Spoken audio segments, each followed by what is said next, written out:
Support for I Am Salt Lake comes from KRCL 90.9, amplifying community voices since 1979. This listener-supported music discovery station covers everything from reggae and punk rock to local grassroots activism. Listen today at 90.9 FM or online at krcl.org.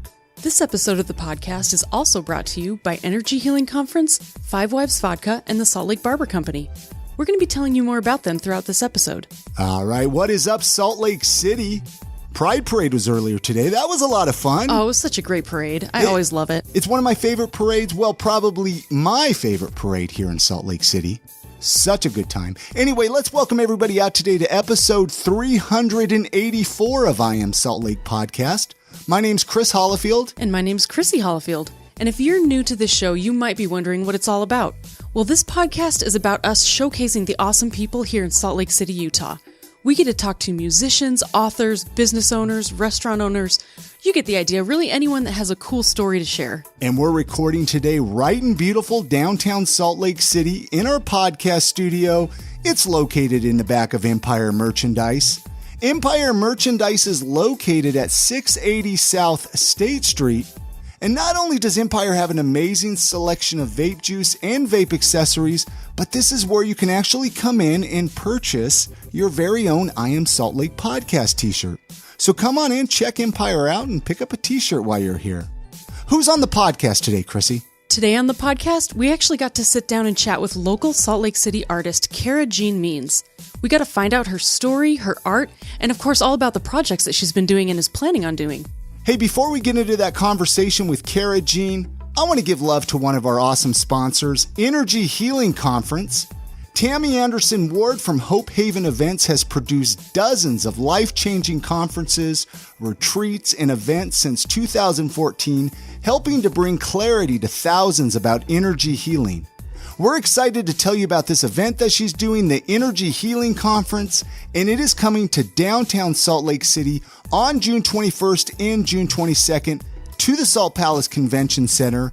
It is 8 a.m. to 8 p.m. on both days, and there will be dozens of nationally acclaimed speakers who are experts in the field of energy medicine, nutrition, acupuncture, fermentation, qigong, over 200 alternative health vendors with unique products and services.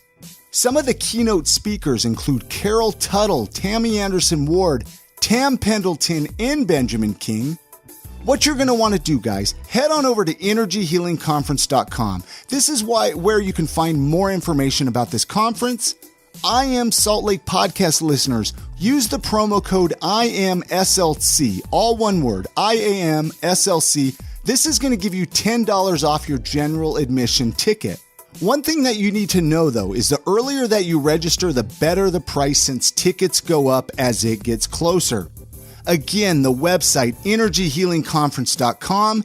Head on over there, find out more about this awesome conference that's coming to downtown Salt Lake City on June 21st and June 22nd to the Salt Palace. And many thanks to the Energy Healing Conference for sponsoring this episode of the podcast. Let's jump into that conversation with Cara Jean when she joined us in our podcast studio to share her story. Thank you so much for listening. Enjoy. So you're not from Utah? No. Where were you born and raised in? Well, I was born in southern Indiana, but it's like right over the river from Kentucky. So the Ohio River separates Indiana and Kentucky. So I was born in southern Indiana, stayed there for 7 years, moved to Frankfort, Kentucky, which is the capital city. Louisville is not the capital city. Most people think it is. And it's the biggest city, though, in Kentucky. Either though, Louisville or Lexington, and that's where all the horses happen, right? Oh, okay. Frankfort's somewhere in the middle, and that's the capital city. And I spent the second half of my childhood in Frankfort, Kentucky. So it's easier for me to just say I'm from Kentucky. So what brought you to Utah then? Why'd you come out here? What brought you to this state, right? Well, I did what my siblings were doing and went to BYU, and went there for long enough to get a husband and academic probation. So that sounds like a good story. Yeah. Got married really young and We have lived in and out of Utah. We've been married almost 18 years. So you've left the state, come back. Yeah. Something pulls you back always. Yeah. Well, we were both raised LDS, and we left LDS church about 6 years ago. You know, it was interesting being raised in Kentucky as a Mormon because I was like the only Mormon in my high school. Yeah. So, you know, I grew up in a non-Mormon environment and then lived in Utah for a while. And then we moved to Houston for 3 years, right around the same time we left the church. We just kind of wanted some autonomy, wanted to go have an adventure. So I went to school for fine art in Houston. After being a stay-at-home mom for 9 years, I was like, I got to do something. Do something, get out of the house and do something for me. Yeah, I mean, I was really glad to be home for 9 years, but after a while, I was like, I really have things I want to do. I have more things I want to do. So I was really happy to go to school and get a degree in fine art. And then after a while, we're like, you know what? There's a lot of really good things about Utah. Like, you know, when you have 4 kids, you really do need a community to help you raise your kids. That's one thing we did not have. Well, we did have some in Houston, but it was so far away. So you have family here, though, in Utah, right? All of our family. So both sides. Siblings, everything. Yeah. And so it was like Houston is a 2.5 day, 3 day drive. Mm-hmm. And to fly everyone is $3,000 to $4,000. So we just thought, we don't want to be this far away from everybody we know forever. So before we get too rooted in, let's go ahead and go back. And we actually tried to go to Las Vegas first because we had gotten so accustomed to the warm climate. And of course, being from Kentucky, I actually really like humid. Well, Vegas isn't humid, but I do like warm climates. And so we tried going to Las Vegas, and we were only there for 9 months. You just couldn't. And we were like, What was it about Vegas that you didn't? I'm curious, just because I've always been wondering. I'm like, can I handle Vegas? If I don't think I could. I think it was the lack of money placed in culture and community, and education. Just all gambling there, really. Well, all the money leaves. All the money goes out of Vegas to like other countries. I mean, the money that is made in Vegas does not at all stay in Vegas. And so I felt like there was not a very inviting subculture of music and art. There is some, and they are trying. So anyone listening to the podcast from Vegas, I'm sorry to disparage you.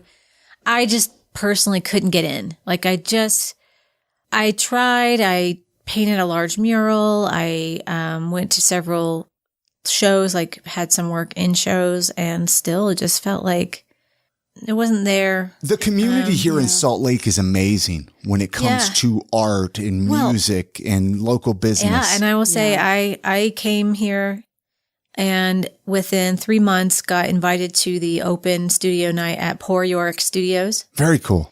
And I went and I stayed for like an hour and a half. Just talking, and everyone was so nice and wanted to know, what's your name and what do you do? And just made friends right away in the art world. And so it was a good choice to leave Vegas. And so have you always been painting and drawing? Have you always kind of had that artistic, creative side? Well, not painting. When I was in high school, I did a lot of creative writing. Okay.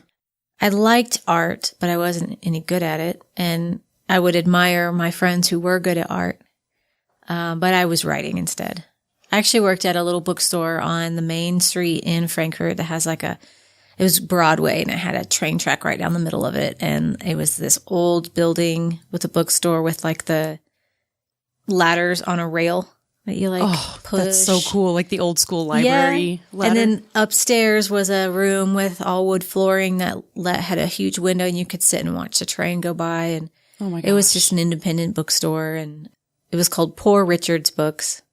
And the owner was, her name was Elizabeth Taylor, but she went by Liz Taylor. That would be a tricky name. And her husband is, I don't know if they're married. I don't think they're married anymore, but Richard Taylor. And so he was the poet laureate of Kentucky for a while.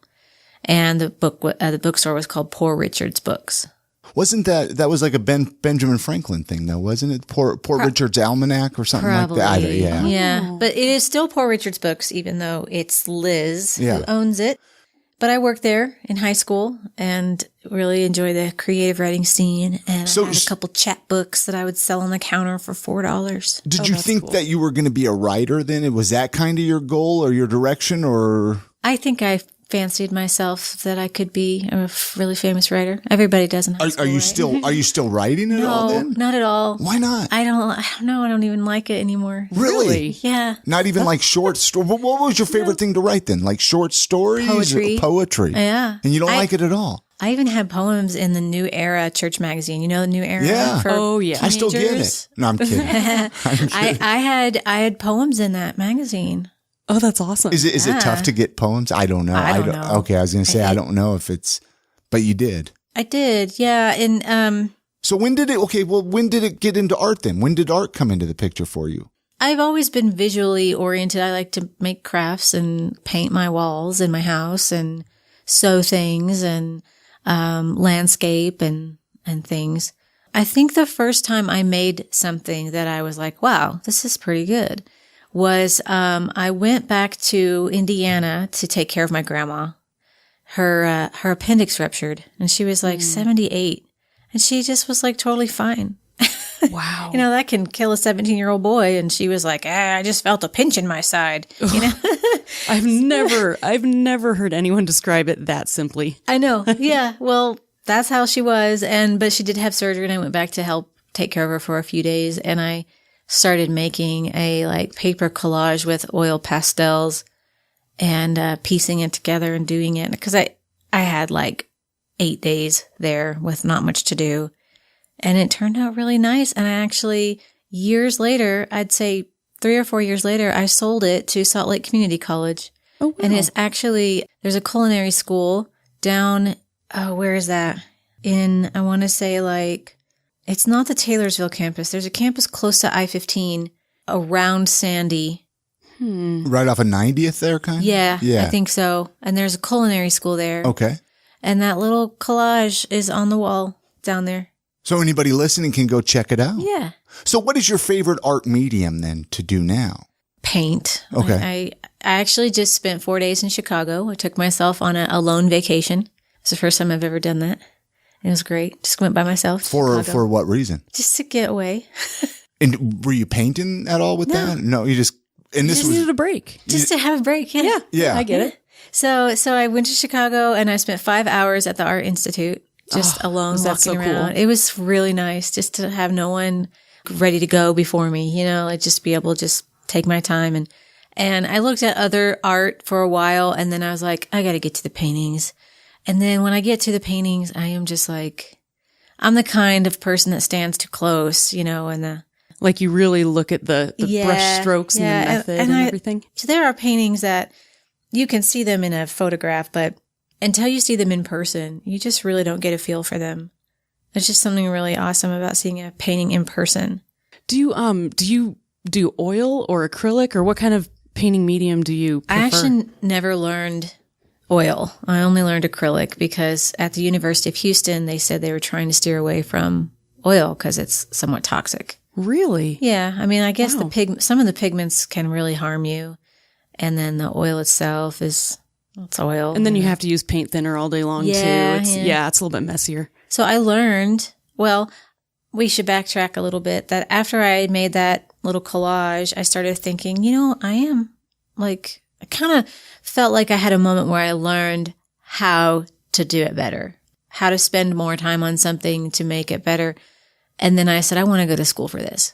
And I toyed around with the idea for a long time thinking, oh, it's not practical, you know. Yeah, that's especially when you already have kids and you're like established, and then to go to school in general is hard. To go to school for something because you just love it, Right, is like even harder. Well, and when my youngest 2 kids are twins, and they were only 2.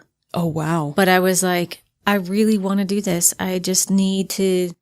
I figured by the time I'm done with school, they'll be in kindergarten, and then I can just work, and I'll be at school all day. So Yeah. Do you think it helped you to go to school for art? Do you think it helped you actually learn to create better? Yes. Yeah. Because I went to school in Houston, I feel like Houston is a huge melting pot of cultures because it's like the third largest city in the United States. And there's just so many different cultures there. And so I think that I got a pretty liberal education and learned how to use art to express ideas and really think about what you're trying to say with the art rather than just making a pretty picture.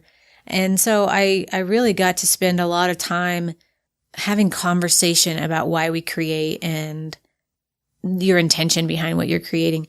I minored in creative work. Oh. So it was a lot of like philosophy around creating and why we create. You made a comment about communicating like a message through art. What do you have, like a message you're trying to communicate through your art? I find myself, well, after I left school, I was kind of like, what do I do with myself now? I don't have anyone telling me what to make. Yeah. And I actually really like that. And for that reason, I like public art because there's an assignment involved in the art making or a space that helps inform you about what you're going to make. But, and in school, they'll say, I want you to paint 4 paintings that contain the human figure. And I want one theme to be human form and food, or human form and myth, human form and death. And you got to just decide what to do with that, with those 2 parameters. Yeah, that's a lot easier than just having a blank slate. Yeah, yeah. And being like, well, out of like the gajillion things that exist, I have to pick one. Right. Or think of something to do. That's the hardest part of art for me. Well, and I found it challenging, to have to find a way to fit that in, those 2 things, but still make something that you wanted to make, Mm-hmm. So then when I left school, I was like, oh, what do I do? Yeah. So I started thinking about just things that were on my mind and things in my life and decided to paint my series on mental health. And it was very much based on like my experiences with the passing of my father and then my grandmother months later, and how I started experiencing physical anxiety. And so I decided to make a whole project of it. So I interviewed strangers and people I know and created these 10 paintings. And those kind of feel like old news now to me because that was over a year ago. They were shown at Art Access and at Salt Lake Community College at the at State Street and 17th South. What's that one called? Oh, the South Campus? Yeah, I guess it's just called South Campus. There's the Eccles Gallery. They showed there as well. But so I am like, I like the ideas of having a theme or an assignment or a concept and then creating around that. And so I'm open to the idea of making sculpture or video or things that would help execute that idea best, but it usually ends up being paintings because it's cheaper and I can do it in a bedroom in my house while my kids are home, Yeah. I don't want to be like buying a whole workshop of tools and wood cutting tools and welding and all that. And then have to figure out how to do it. Yeah. Well, around life. I do know how to weld. I don't like it. It's just scary. Where did you learn how to weld? In school. It's funny. All these people that we bring through the show seem like they know how to weld. I need to learn. Which is awesome. Me too. I don't even know what you're nobody if you don't know how to weld. Come on. I seem like a welder, right? That's the official Cool Kids Club. Well, when I was looking for work, like I wanted a 20, 30-hour work week, I almost applied for like a welder's job. No kidding. I was like, maybe I could do that. But I learned in Houston, and it is hot. And you're outside and you're covered in all this equipment. And I was just like sweating, like my eyelids were sweating. And then the soot would all stick to everything. And I would just be so dirty and gross. Oh, yeah, that would be hard. Yeah. This episode of the podcast is sponsored by Five Wives Vodka. Not only is Five Wives Vodka delicious, but they are local and they are very, very delicious. Hey, the next time you head on over to the state liquor store, pick up a bottle of Five Wives Vodka.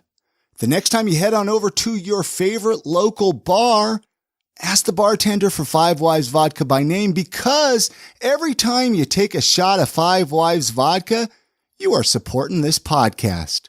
Hey, they have 3 different flavors that Chrissy and I are going to tell you about. They have the original flavor. This is the original Five Wives vodka. This is the one made from Utah mountain spring water. It's 100% distilled corn spirit and it's gluten-free. The spring is hidden in beautiful Ogden Canyon. It's inaccessible by vehicle, so they're having to hike this water out 5 gallons at a time. And for those of you who like a little more spice in your drink, you need to check out Five Wives Sinful. Sinful is a delicious cinnamon-flavored vodka. It's not like other cinnamon products that leave a cinnamon candy taste in your mouth. Sinful is like a morning cinnamon roll, and it only has 76 calories per ounce. And there is also the Five Wives Heavenly. This is a flavored vodka with a delicious vanilla taste. Heavenly's rich, buttery vanilla flavor comes through without coating your taste buds with sugar, and this results in more vanilla and less calories. Head on over to their website, fivewivesvodka.com. Find out more about this awesome local distillery. There's recipes up there, all the ways to connect with them. But like I said, just pick up a couple bottles next time you head over to the state liquor store. And many thanks to Five Wives Vodka for sponsoring this episode of the podcast. So when you're creating art, is it easy for you to show it to the public, or do you ever feel finished with your art? Like, I know how it is, even like, let's say a podcast, right? You get to a point where you're like, I just got to get it out. It's never good enough to you, right? Like, and I didn't know if you struggle with that as an artist at all. I do. I'm very motivated to finish what I start. But is it hard for you to say it is finished? I think I finish it, and then a few months later, I go look at it and be like, oh, I don't know. Do you ever go back and touch it up like months later? I have. Yeah. But I think, you know what I struggle with is feeling like I get ideas and I execute them, but I'm not 100% sure what purpose they serve once they have their own life and they go do what they want, these ideas and paintings. So with the mental health series, I often worry that like I presented imagery that gets you thinking, but didn't necessarily propose a solution. And so there's a part of me that feels like, is it my obligation to propose a solution along with the paintings? But I'm like, I don't think so. That's not what I'm qualified to do. What I'm qualified to do is create imagery for others to experience and hopefully cause conversation and hopefully cause interaction. Yeah, if you can inspire people through your method to start communicating and work on solutions together, that seems like it's even more of a powerful thing to do than propose one solution from one person that, without the kind of the diverse talks. Yeah, I never thought about it that way, but that helps me feel better. Yeah, yeah. I like the way you're doing it. To be able to say, I guess that's not my job. But it's still, I think because I have passion about it, I do kind of want to think of, well, is there something I can do to help make this better, even after painting the paintings? And that was a concern for me with the mental health series, that if people looked at the paintings, that they'd know where to go for help if they needed it. So I tried really hard to make sure there was resources available at the shows. That's really cool. Can people that are listening, can they see these mental health series paintings anywhere, or are they online or in person here in Salt Lake? Or they are online at my website, which is carajeanmeans.com. Okay. The thing I've tried to do with that I wanted to do all along was make it be accessible to anyone who needs it, rather than it just be in gallery spaces. That it can be like a workshop that could travel. I have a set of postcard prints that have descriptions and questions on the back, and they're a good size, so they're visual and they're tactile. And I'm hoping to get people to use those at treatment facilities or schools or anywhere where people need to have an opportunity to engage with art and mental health. And which tend to go hand in hand half the time. So it's like a really good blend. Do you have a future project that you're planning on doing? Do you already know kind of what your next move is or theme? I do. Oh yeah. Do you get to talk about that? So glad you asked.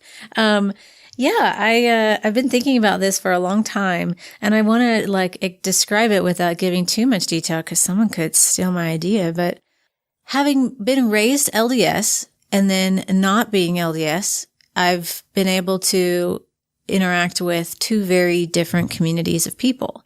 And when you're not in Utah, it's not that big of a deal, but in Utah, it's very charged, very, you have two very different cultures of people all trying to get along in the same place and do the same activities and everything. And I feel like because I seem to be a pretty empathetic person and also a pretty compassionate person, and I've experienced what it's like to have a moral compass directed by this side and now a moral compass directed by this side, I feel like I understand both sides pretty well. And what I find, like, the more I think about it, the more I feel like at the core, we all want the same things. We just really disagree about how to go about getting those things. And so, we all want to feel safe. We all want to feel loved. We all want to feel like we're having our basic needs met, like Maslow's hierarchy of needs, being met. We all want community. That those core things are the same, no matter what religion you are, no matter what sexual orientation, no matter what culture you were raised in or anything. If you really strip it down, we kind of all just want the same things. But in conversation, especially as of in the past maybe 5 years or more, 5 to 10 years, we get so hung up on convincing someone else to believe and think what we believe and think, rather than being able to say what works for that person might not work for me. And then together we have to decide as a whole how to make the whole community safe and comfortable and happy. And that's very hard to do. I've never thought about it like that. That's interesting. Yeah. It's kind of sad because it's like we naturally all just want to be loved and be included, but we're like, for some reason, we're putting up barriers and we're putting up rules and, walls in between other people that don't need to be there. Well, and one of my goals when I did leave the LDS church was to not just jump right in a different frying pan, to be able to take the things that I didn't think I was doing well when I was active LDS and be better, be more open-minded about different philosophies and ways of interpreting meaning and not say, this is it. This is the one true thing and that's it. And not just take that one true thing and replace it with a different one true thing. And so I really tried hard not to just get as stuck in the mud with a different type of philosophies. Mm-hmm. So I've tried really hard to do that. It's really hard. I mean, I find myself digging in somewhere else.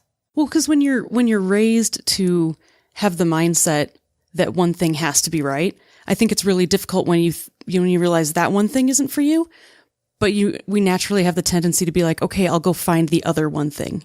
And yeah. It's really hard to kind of break that down. And like the more people I talk to and the more experiences I have, and I realize there's not just one thing. Like there's so many good things that can all be made together.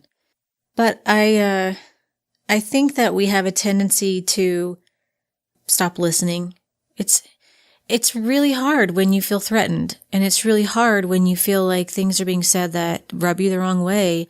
You immediately, this like visceral reaction of turning off your ears and trying to think of the next thing to say or what. And I'm a talker. I really like talking. So I have a hard time even letting people finish their sentences before I go to say what I'm going to say, So I want to create some paintings that are people interacting in a kind of a barbaric way where they're not listening and they're not communicating and they're just shouting, and it'll involve real people again. I really don't want to use just models. I want to use real people and talk to them about what would you like to look like in your painting, and what is this experience like for you, and hopefully put people of very opposing life situations together in these paintings. And then I'd like there to be a live element in front of an audience where people are interacting with one another in front of an audience. When they come and see your art?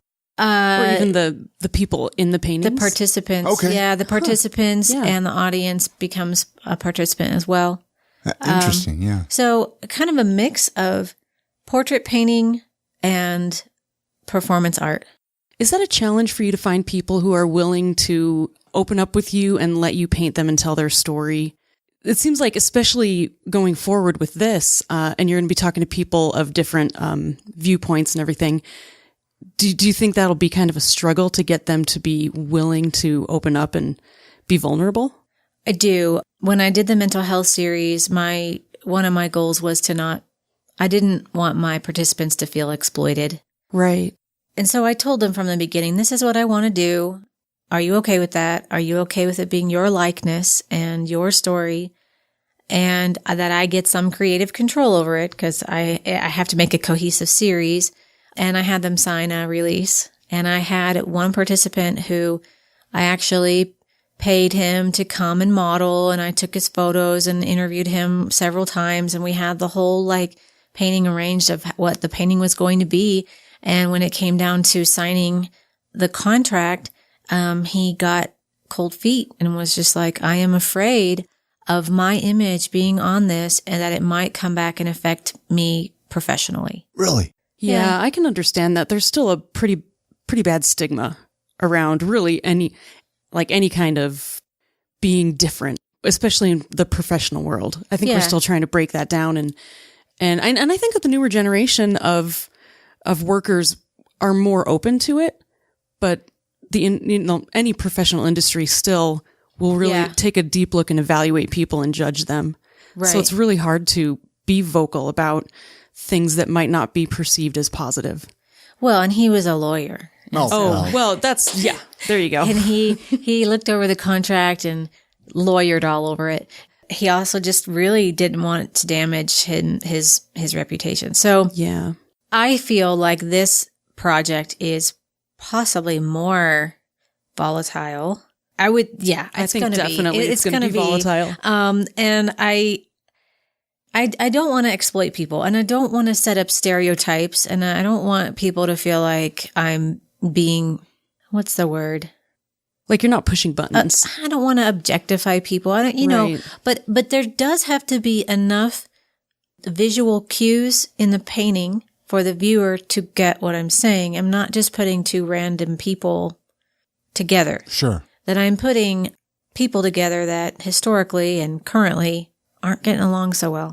So I think that it will be hard to find participants who are okay with being really uncomfortable and knowing that live aspect of where they're going to be in front of a crowd of people and it could be uncomfortable. Yeah. This episode of the podcast is sponsored by the Salt Lake Barber Company.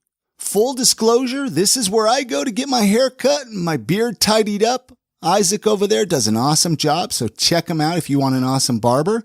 Their address is 10 East, 800 South. It's right on the corner of 8th and Main there, right in downtown Salt Lake City. They offer haircuts, beard trims, straight razor shaves. They are a true community barbershop, guys. They focus on providing the best work environment possible and allowing barbers to always provide the highest quality experience while in the chair. And if you have been there in the past and you haven't been there recently, they've actually expanded. So go check it out. They've done an awesome job there. So what you want to do, they do take walk-ins if they're available, but this is what I do. I just hop on my laptop and type in saltlakebarberco.com. I schedule an appointment that's convenient for me. I tell the services that I want. Maybe I just want a haircut. Select the barber. I'm good to go. Again, they offer haircuts, beard trims, straight razor shaves. Their website is saltlakebarberco.com. Go visit it. Go check it out. And many thanks to the Salt Lake Barber Company for sponsoring this episode of the podcast. Do you think it's harder to be an artist in Utah versus other states? I don't know. I've never been an artist in another state.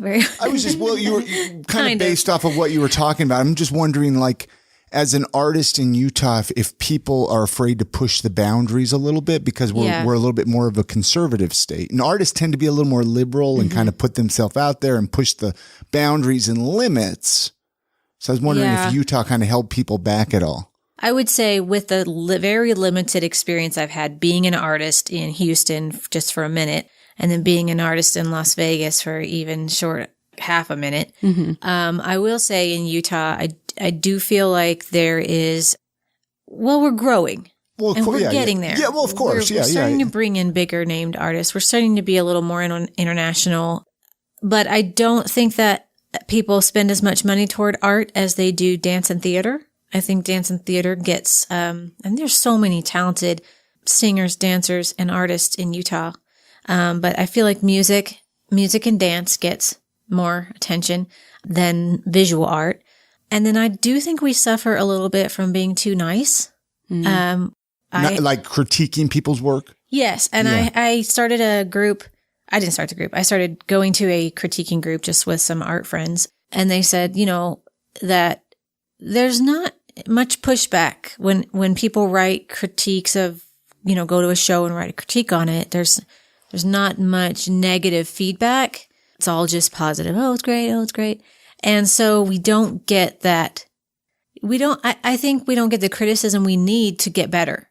Yeah. And to be more intentional with the art we're creating and to I don't know. It's like you're not being better. challenged, and you need someone to challenge you in a positive, like critiquing is critiquing, but most people take it as criticizing. Yeah. So it's kind of like this weird balance you have to strike, especially when it's something you've created and you're personally attached to it. And other people are probably afraid to say anything negative, thinking that it will just hurt your feelings. I think that might be more of a generational thing, though, versus a location thing, though, don't you? Or did you see more people critiquing better? Would that be the thing, like in Houston? I don't know. I just find that people are so afraid to say their real feelings. I think there is kind of in the state because of the heavy religious culture mixed with the heavy I am not religious culture, that clashing, kind of just one side really wanting to avoid contention. Yeah. And the other side wanting to cause contention almost. Yeah. I feel like I'm going to make so many people mad. No, right now. you're not going to. No. I think you've hit the nail on the head, and it's not necessarily a bad thing or a good thing. It's just, it's what the state is. Right. And it's kind of something we're trying to figure out here is how can the counterculture fit in with the regular culture here? Well, Right. and I will say, I don't have a large breadth of experience. I'm a stay-at-home mom. Well, I do work too, but I don't interact with people much far out of my arm's reach. I'm interacting with other moms and other ladies. And so there might be that the younger generations, people a little younger than me, are starting to be better at constructive criticism and about contention can be a tool. And so there definitely could be cultures out there that I just don't interact with that are okay with it. But I will say I don't feel like, as far as you asked, the question was, is art... is it harder to be an artist? Well, yeah, It's harder to be an artist in Utah because, even I know myself. Sometimes I'm always well, I don't want to offend anybody. You feel like I don't want it's safe. I don't want to, piss anybody off. I don't want to, I would say that what makes it feel harder is that I'm not getting constructive criticism. So I am just making art in my own little echo chamber. Yeah. And I need that. And And the other thing that makes it hard to be an artist in Utah is just the art is not valued the same as other forms of recreation. people don't spend money on art. And it's if something costs more than $20, they're like, oh my gosh. Well, anything more than about 300 and people are like, nah. What can we do to change that mentality? Any idea? I think there is a lot being done currently to help change that mentality. A lot of what the cities are doing with the mural fests and things like that are getting people outside, interacting with art as a recreation.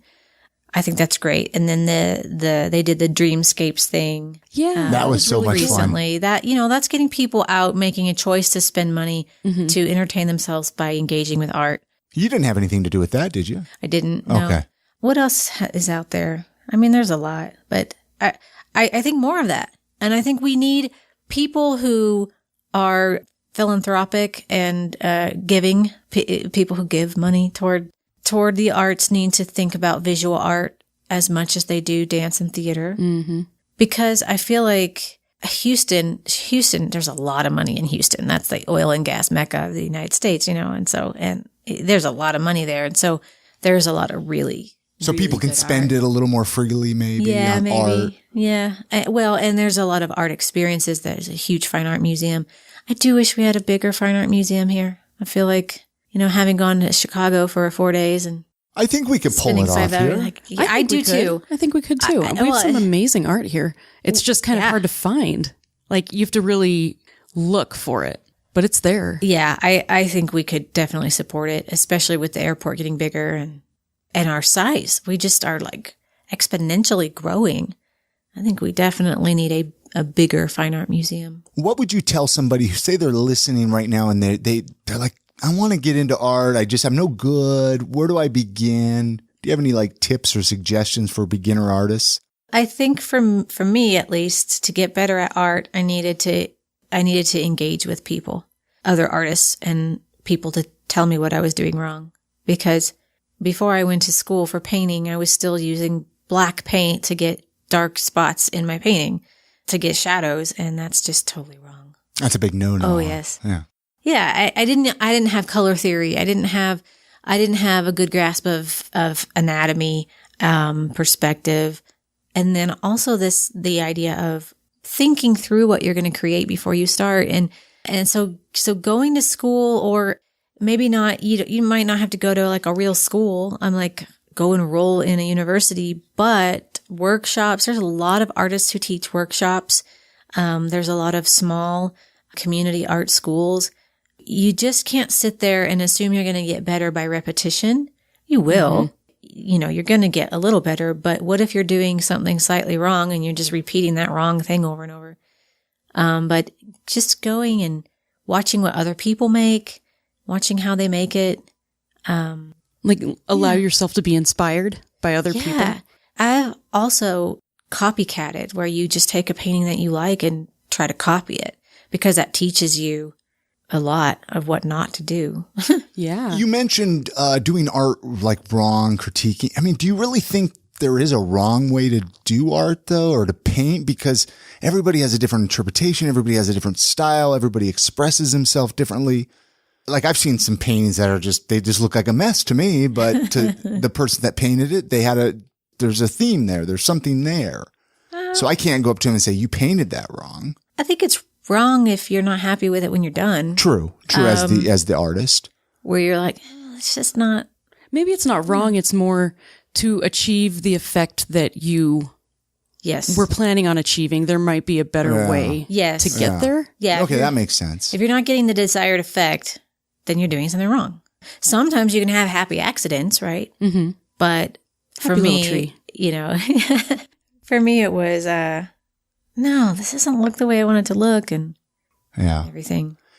There's a few Salt Lake City related questions we like to ask on the show. I'm sure you've heard us ask this if you've listened to a podcast episode or two. But if somebody was visiting Salt Lake City this upcoming weekend, right, what would you say? Go check this place out. Go do this. Go experience this. And I know it's hard depending on the time of the year and whatnot, but I don't know if you have a suggestion. I really like the Contemporary Art Museum here. I've seen some really cool stuff there. Where's that located? It is by Bravenel Hall. Okay, just for it's like a rough... West Temple and... Is it West Temple and North Temple? On that corner? Anyway. Maybe. We'll Google it. Yeah, I say, people listening that might be visiting themselves or, so they would know where to find it. It's close to City Creek Center, next to Bravenel Hall. Kind of that general area. West Temple. Yeah, that's good enough, yeah. Good. It's a good museum. And it's small, but not too small and not too big to get overwhelmed. Because sometimes a museum can get overwhelming. Too much to see. And then I really like, is it called Memorial Grove? Memory Grove. Memory Grove? Yeah, up by the Capitol. Yes. Yeah. I really like that part. Yeah, nice little, like, kind of tucked away there. There was a little creek going through it. Yeah. Oh, it's a great place to just go and walk around and take pictures. Yeah. It's beautiful. Do you have one or two favorite local eating spots? I really like Even Stevens. Yeah.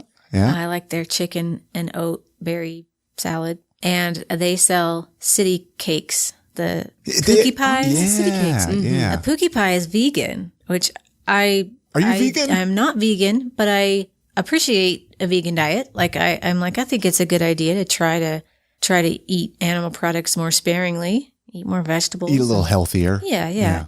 So I think it's really clever if they can make a vegan cookie that tastes that good. And the City Cakes makes this pookie. It's called a pookie pie. It's basically like a giant homemade Oreo cookie. And it's made out of beet sugar. Oh, wow. And it's really good. And to have a salad and a pookie pie and a coffee. You're just like, I'm in heaven. Yeah, I really like that. Would you change anything about Salt Lake or Utah if you could? I would say I feel like the cost of living is ridiculous, especially for lower income people. And I really don't like I feel like most cities probably do this where low income gets pushed further out. And the areas that gentrification, which gentrification is a good thing because we have to maintain our properties. We can't just let everything fall apart. So we do have to have people with money come in and fix things up. But I really wish we were intentionally placing low income communities right next door to high income communities and creating a more like sisterhood among communities, because I feel like it just creates so much of a divide, and then we don't interact with each other. We only interact in our little bubbles. Yeah, it's like, ooh, I don't want to go to that neighborhood. It's scary, right? Yeah. Yeah. Well, yeah, we always have fear of the other person. I know. I like that. I like that response. What's interesting is 5 years ago, well, maybe even longer than 5 years ago, there was a time when the cost of living here was good. It was super cheap affordable. and affordable. Yeah. Yeah. It's crazy that now people are saying that. We left Utah in 2014. And when we came back in 2017, we were like, big difference. what happened? Yeah.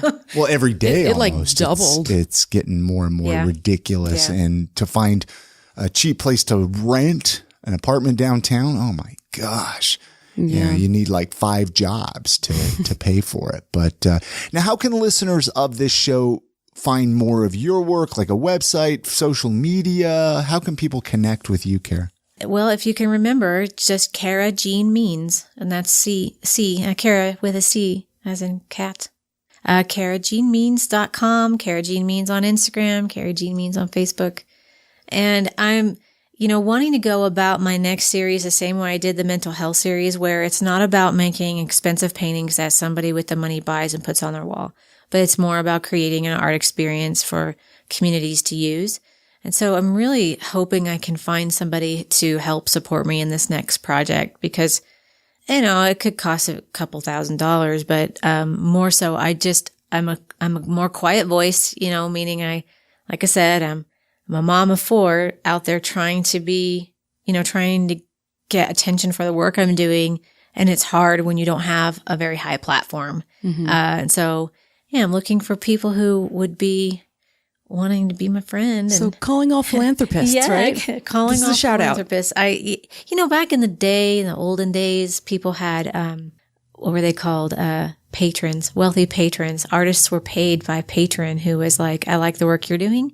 Here's some money. You can live off of me and go do your work because I want to see what you're going to make. And that's not as common these days. I don't think I have not stumbled upon a wealthy patron yet. Yeah, but it's something that you do hear about a lot in the early 1900s and 1800s. Yeah. Huh. I've never thought about that. Yeah. So it would be great if I could find somebody to just help project me a little further and louder than I can myself at the moment. If you could leave our listeners with one piece of life advice or a motto that you live by, what would it be? Don't get stuck in the mud. Many thanks again to Cara Jean Means for joining us on this episode of the podcast. You can find all the links to connect with her by visiting our website at iamsaltlake.com/384. Support for I Am Salt Lake comes from KRCL 90.9, amplifying community voices since 1979. This listener-supported music discovery station covers everything from reggae and punk rock to local grassroots activism. Listen today at 90.9 FM or online at krcl.org. And it is weekly recommendation time, that time of the podcast where Chrissy and myself, we give a recommendation, something that we want to recommend to our awesome listeners. That's right. I'm going to go first this time. You always go first. Oh, okay. My weekly recommendation is the Downtown Farmers Market. Yes, guys, it is that time of the year. Opening day is this upcoming weekend, June 8th, if you're listening to this podcast right as it releases, which thank you for listening to the podcast right when I upload it. Anyway, the Downtown Farmers Market, Pioneer Park, every Saturday, starting this upcoming Saturday, June 8th, all the way into like October, you guys. So it's 8 to 2, Pioneer Park. It's right in the corner of like 400 and 300 and 300 West, 400 West, right there in downtown Salt Lake City. My favorite time of summers spent at the farmers market. Oh, yeah. I told my mom. My mom moved here recently, and I told her that I was dragging her to the downtown farmers market this summer. What did she say? She's like, great. Sounds good. Sign me up. Well, my recommendation this week is Good Omens on Amazon Prime. This is a TV show that was written by Neil Gaiman. And if you're a longtime listener, you know how much I love Neil Gaiman. Yeah, he's one of your favorite one of my favorite authors. And David Tennant's in it. And there's even like a nod to David Tennant being a Doctor Who in one of the episodes. And it's so incredibly beautifully Neil Gaiman. You have to go watch it. It's wonderful. All right. It's the first episode of the month. You guys know what that means. Well, our longtime listeners, you guys know what it means.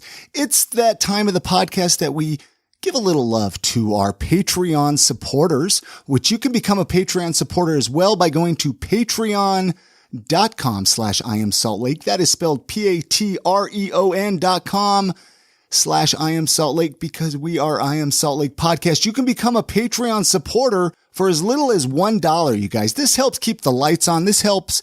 Maybe we need a new microphone. We just need something to help keep the podcast going. Believe it or not, our Patreon supporters are really helping keep the lights going. So I am going to read down this list, give a little bit of a thank you to John Miller. He's been a longtime supporter of the podcast, so thank you so much, John.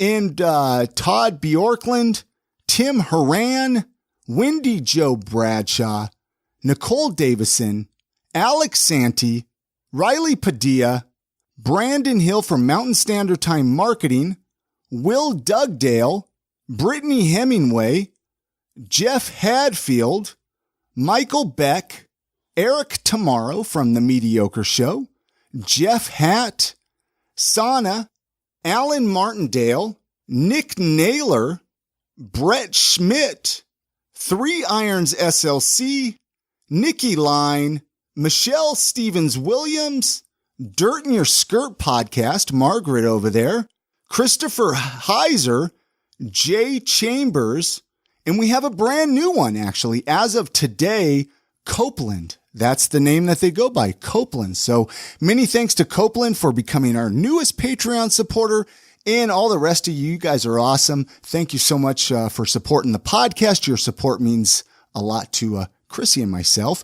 Again, if you want to become a Patreon supporter, just go to patreon.com/IamSaltLake. Link is at IamSaltLake.com with this episode as well. That's going to do it for this episode. Don't forget to support our show sponsors, Five Wives Vodka, the Salt Lake Barber Company, Energy Healing Conference, and KRCL. We'll have the links for all of them at our website under the notes for this episode, which you can find at IamSaltLake.com.